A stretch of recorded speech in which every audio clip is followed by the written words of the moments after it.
3, 2, 1.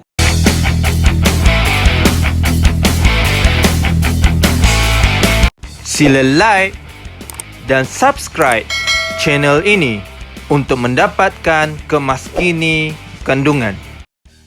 Assalamualaikum warahmatullahi wabarakatuh kepada anak-anak murid sekalian. InsyaAllah pada hari ini cikgu akan mengajar kamu berkenaan dengan tajuk kemahiran saintifik. Okey, kemahiran saintifik. Cikgu nak kamu buka muka surat buku teks sains tahun 3 muka surat 1 . Okey, kamu boleh baca situasi-situasi yang berlaku di antara 4 orang sahabat di sebuah pasar kan. Okey, ini kamu boleh baca sendirilah berkenaan dengan situasi-situasi. Jadi hari ini cikgu akan mengajar kamu kemahiran proses sains yang pertama, iaitu memerhati.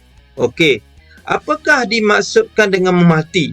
Okey, memerhati ialah kemahiran menggunakan semua deria untuk mengumpul maklumat tentang sesuatu objek dan fenomena yang berlaku. Okey, sebelum tu cikgu nak tanya, ada berapa deria yang ada dalam manusia? Berapa? 4? 2? Okey. Kita ada 5 deria. Okey, deria pertama ialah deria penglihatan.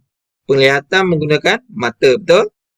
Kemudian deria pendengaran menggunakan telinga. Kemudian deria bau menggunakan hidung. Kemudian deria rasa menggunakan lidah. Kemudian deria apa lagi, satu lagi? Sentuhan menggunakan kulit. Itu deria-deria kita lah. Kamu dah belajar darjah 1. Jadi cikgu tak mau fokus sangat. Cuma cikgu nak fokus terhadap kemahiran yang kamu belajar hari ni berkenaan dengan pemerhatian. Sebelum tu cikgu nak tunjuk beberapa video berkenaan dengan pemerhatian. Okey.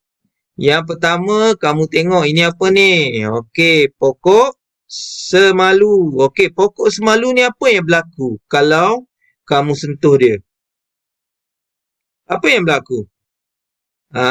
Contoh kita tengok sumber daripada YouTube. Apabila kita menyentuh pokok semalu tu akan menguncup.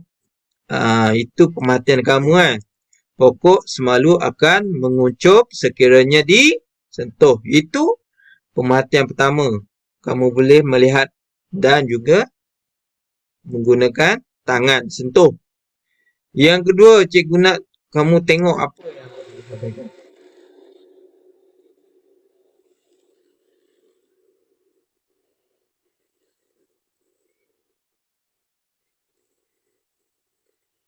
Okey, deria apa agak-agaknya yang kamu perhatikan di sini yang kamu gunakan? Satunya ialah deria mata. Mata kita melihat bunga api yang sangat cantik. Betul tak? Berwarna-warni, sangat cantik, sangat tinggi dan sebagainya. Yang kedua apa dia? Bunyi ada bunyi. Bunyi bising ke tak bising? Bunyi yang sangat kuat. Itu pemerhatian yang kedua. Okey, ada lagi tak? Tak ada lah kot. Kemudian kita tengok video yang ketiga. Okey, ini biasa kalau orang biasa makan kek. Kek ni apa? Kek indulgence. Okey, kek indulgence ni ialah kek yang dijual di Secret Recipe. Ini cikgu nak kempen lah kan.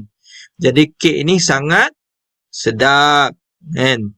Kamu boleh tengok dia ada coklatnya, dia ada krimnya. Ini ialah aiskrim dia. Ni tengok. Indulgence ni dia tak boleh panas, nanti dia cair kan. Siapa yang biasa makan indulgence dia akan tahu bahawa sedapnya kan. Jadi apa yang kamu dapat perhatikan, indulgence ni ialah kek yang sedap. Okey, rasa manis. Okey, itu pemerhatian yang pertama kamu. Okey, yang kedua, warnanya sangat menarik. Okey, Jadi itu antara ini antara apa yang kita belajar hari ini berkenaan dengan pemerhatian. Cikgu harap kamu dapat memahami apa yang ingin disampaikan pada malam ini. Assalamualaikum warahmatullahi wabarakatuh.